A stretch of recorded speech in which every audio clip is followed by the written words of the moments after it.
The city of Rosewood was shrouded in a mysterious haze as Detective John Sterling made his way to the crime scene.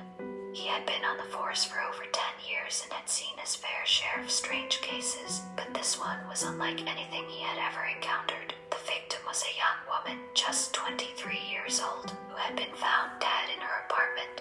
The cause of death was unknown, and there were no signs of a struggle or forced entry. The only clue was a cryptic note left on the kitchen table that read, "You should have listened." John stepped into the victim's apartment and took in the scene.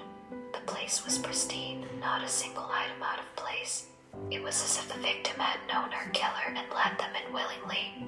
The victim's phone and laptop were missing, and the detective knew that they would be key pieces of evidence in the case. As John dug deeper into the investigation, he uncovered a web of lies and deceit.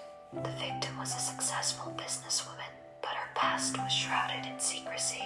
She had a reputation for being cunning and ruthless, and many of her colleagues had motive for wanting her dead. The case took a turn for the strange when John received a cryptic message from an unknown source. The message contained a string of numbers and letters, and John couldn't make sense of it. However, he was certain that it was related to the case. John worked tirelessly, trying to crack the code and uncover the truth. He found himself getting closer and closer to the answer, but every time he thought he was close, the trail would go cold. One night, as John was working late at the station, he received another cryptic message. This time, the message contained a location and a time. John knew that this was his chance to finally solve the case, but he also knew that it could be a trap. He made his way to the location, abandoned warehouse on the outskirts of town. The place was eerily quiet, and John felt a shiver run down his spine. He slowly made his way inside, his hand hovering over his gun. As he turned the corner, he came face to face with the killer. The person was shrouded in shadows, and John couldn't make out their face.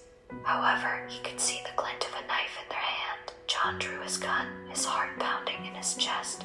"Put the knife down," he said, trying to keep his voice steady. The person hesitated for a moment, then stepped forward into the light. It was the victim's business partner, a person who John had suspected from the beginning. The partner explained that they had killed the victim because they had uncovered a dark secret, one that could bring their entire operation down. John listened, his mind racing as he tried to figure out a way to apprehend the killer. Suddenly, the killer lunged forward, the knife gleaming in the moonlight. John pulled the trigger, and the killer crumpled to the ground. As John stood over the body, he couldn't help but feel a sense of unease.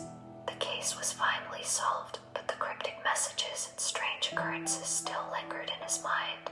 He knew that there was more to this story, and that he may never know the whole truth. John left the warehouse, the city of Rosewood shrouded in mystery once again. He couldn't shake the feeling that he was being watched, that the secrets of this case were still lurking in the shadows, waiting to be uncovered.